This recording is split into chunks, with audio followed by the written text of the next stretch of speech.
Good day guys, Mark here again and welcome back to my channel. If you're new to my channel, you love cars, DIYs, and anything under the sun, please consider subscribing and check out my videos. Alright, so good morning mga paps. Ngayong araw is papakita ko sa inyo kung paano mag-upgrade ng wiper blade into Indonesian version ng Rush na wiper blade. So eto, ang wiper blades na set na ito guys is 1250.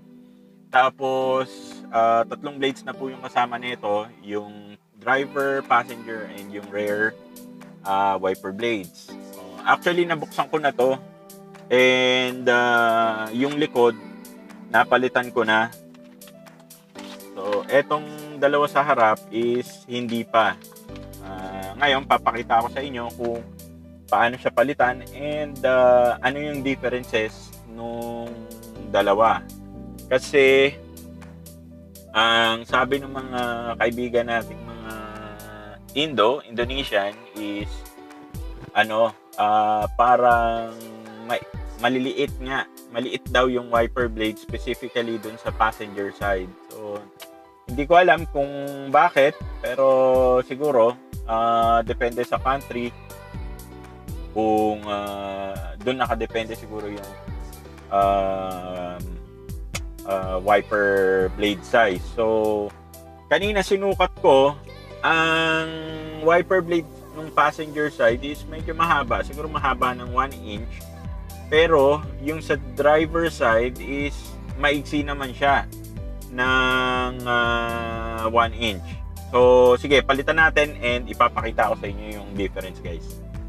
Ayan, so palitan muna natin guys yung sa passenger side.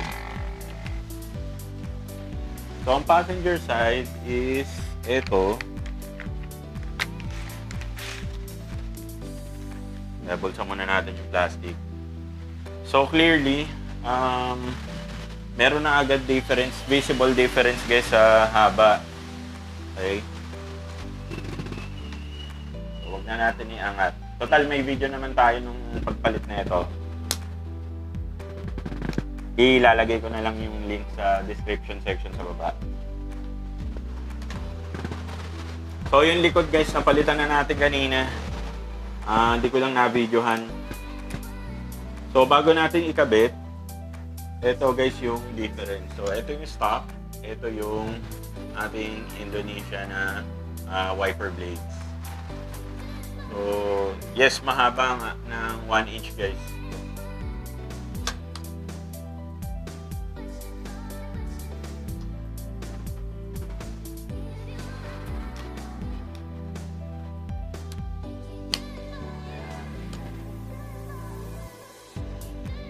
So, saktong-sakto guys, oh.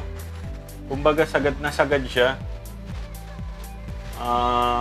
So, ang advantage nito na nakikita ko guys is kumbaga yung coverage nung pag-wipe niya mas malaki, of course. So, yung passenger nyo and kayo rin, kumbaga mas especially sa strong rains, mas lalawak yung kumbaga visibility nyo. Ito guys, para lang makita nyo kung gaano kahaba yung difference. Pero sa tingin ko mga 1 inch eh. Ayan. So, ito guys. Ayan. Either 1 or 2 inch. Ayan. Okay. So, yung sa driver side naman,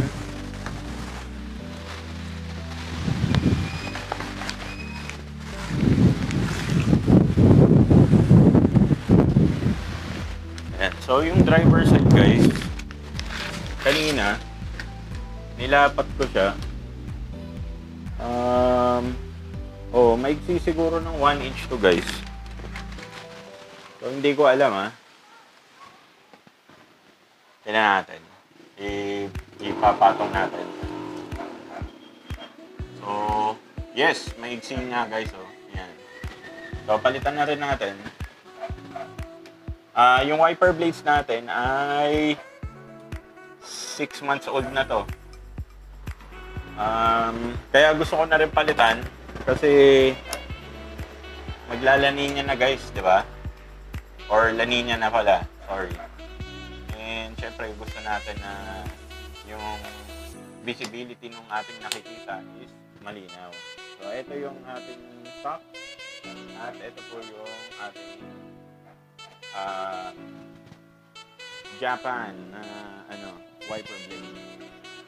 Hindi pa pala na lalagay yung hindi pa pala na okay.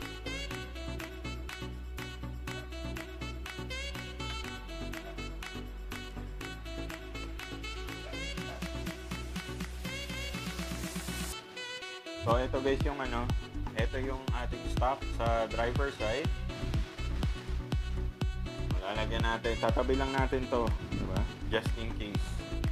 And yes, ito mas mahaba to guys, oh. Hanggang dito lang. So mga 1 inch, ito siguro 2 inches. So ganun lang kadali guys magpalit. If you guys are interested, pwede ko kayong orderan na ito.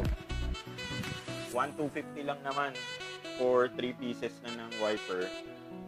May instructions din sa likod, pero Japanese kasi Japan to, made in Japan yung wiper blade. Ayan. So ito siya guys, oh. Ayan. So made in Japan. Kaya yung instructions niya sa likod is Japanese din. Japan. So kung interested kayo, let me know. Mag-comment lang kayo or PM nyo ako. Pwede nating i-order. This is 1,250 isang set na. Driver, passenger at yung sa likod. So yan yung itsura niya guys. Ito. Saktong-sakto lang. Ayan o.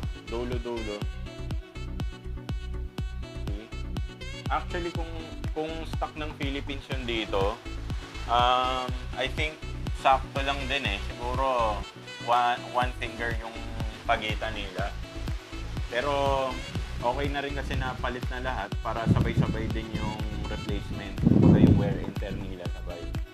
So yun lang guys. Again, if you guys are interested, let me know. Comment lang kayo, okay? And that's it for me today guys.